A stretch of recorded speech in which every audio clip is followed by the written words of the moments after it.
પહેલાં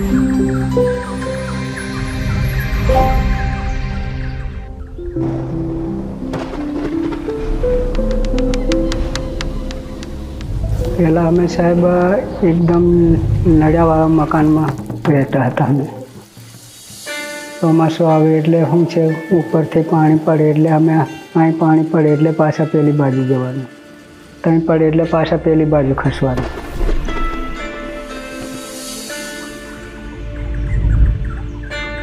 મારું નામ છે હસમુખભાઈ ફુલજીભાઈ ડુંગર ગામ, તાલુકો કવાંટ, જિલ્લો છોટાઉદેપુર.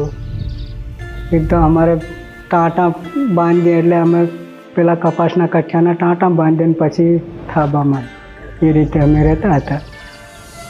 આવા એકદમ ટાંટા ખુલ્લા એટલે અંદર કોઈ બી જનાવર પણ આવીને બેસી જાય છે, પણ એ ભગવાનનું કરવું અમને કોઈ છું નથી.